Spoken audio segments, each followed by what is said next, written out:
When we talk about the top tight ends in the league, we can often put them into tiers, and it was looking like Travis Kelce and George Kittle were in a league of their own when Gronk first retired, but a new name on the block has taken the world by storm and entered this top tier ranking. And today, we're not going to be talking about Darren Waller's story, even though it's an incredible one, from rehab and drug addiction to make a complete turnaround in the NFL. It was incredible, but today we're going to be focusing on the X's and O's, because whenever someone has a breakout season like he just did, we have to answer a question. Is it a fluke? Will teams figure it out? Or is this the start of something even more special than we've seen already? Well, after doing my part, I've came up with a lot of reasons as why I believe this is only the beginning for Darren Waller, and that's what we're going to be covering in today's video. I think the first thing we can look at after his rehab is he had to be so dedicated to the game and started putting in work, and he had a lot of work to put in. Even though he's an incredible athlete, 6'6", 255 pounds, runs a 4.46 40, he didn't even play tight end until 2016, and he wasn't even a starter until 2019 with the Raiders.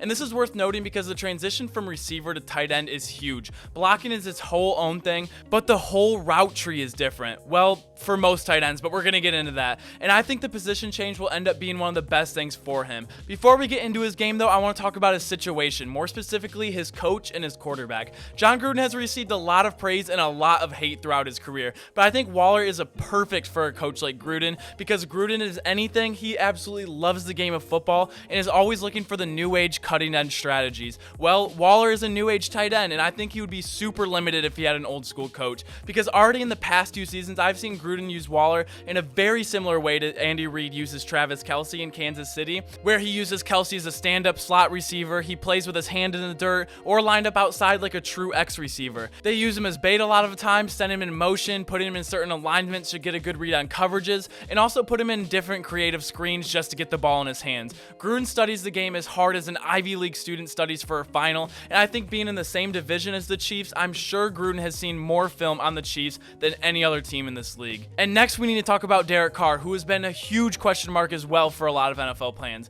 Is he really, really good or really replaceable? Well, after watching Derek Carr films, he seems like a very smart quarterback, but most importantly, a very versatile one. A lot of success under center, whether it's a straight drop back, using play action, but he's also comfortable when Gruden calls 5 wide and he's ready to go through 3 to 5 progressions or throw hot if the defense runs a blitz. The consistency at which he does this is why his play is still in question, but what has taken a huge weight off his shoulders, which leads me to the next reason why Waller is still poised for another monster season, is the emergence of Josh Jacobs and the run game. And nobody benefits more from a healthy run game than the tight ends, because the primary stoppers for the run and covering the tight ends are the linebackers. So when Josh Jacobs gets going, this requires more attention from the linebackers. This takes attention away from Darren Waller, which they were already at a disadvantage anyways. This is why you see play action deep crossing routes look so wide open for the Titans and the 49ers when they can get their run game going. And there are probably only a handful of linebackers in the entire league that can keep up with them anyways.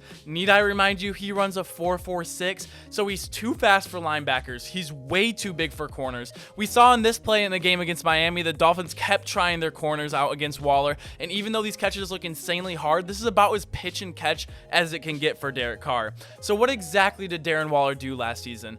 Well, he had 1,200 yards receiving, 9 touchdowns, and he had a 3-game stretch that was statistically the best 3-game stretch that any tight end has had in NFL history. Need I remind you again that he's only been playing that position for 4 years. He also broke the Raiders franchise record for receptions in a season with 107, and having 1,196 yards in a season is very impressive, but the way they came is even more interesting, because 654 of those, so over half of them, came within the last 5 games he played. Through the first 11 games, he averaged 49.27 yards per game. In the last 5 games, he averaged 130 yards a game. But those last 5 games were more of the product of the first things that we talked about in this video, because just as Darren is getting used to his new position and learning and improving, so is Jon Gruden and the Raiders offense in how to best utilize them. Taking a closer look at these last 5 games, we're going to look at some plays that he's used in a variety of ways, but first we're going to look at the problem he puts defenses in. In this play against the Chargers, a linebacker fouls him out wide, indicating man coverage, and Darren Waller is just going to be way too fast for this linebacker. They could have just put up 6 points on the board before they even snapped the ball. And here against the Jets, we're going to watch a series of plays where he's lined up making catches that added up to having a 200-yard game. All of these plays are on the same drive too. On the first one, he's a stand-up tight end on the bottom of the screen, and he just punishes man coverage. This next one is an over route, and he's outside but still close to the line. And another one, he's straight up playing the slot receiver, and the Jets decide to go with man coverage. Again, not learning their lesson. This next play, he has his hand in the dirt in a run-heavy formation and is playing your prototypical tight end spot right now.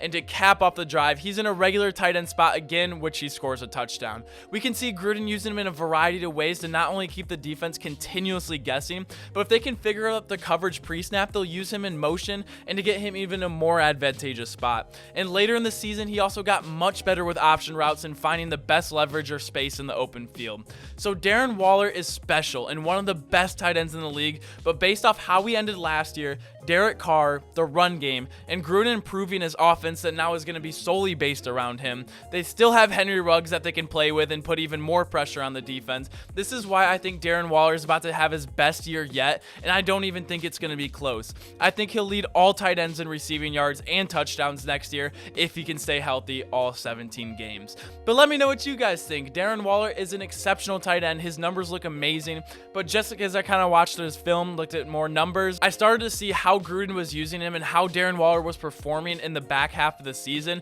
and how he took those steps of improving, because he still is figuring out this position, which is insane to me.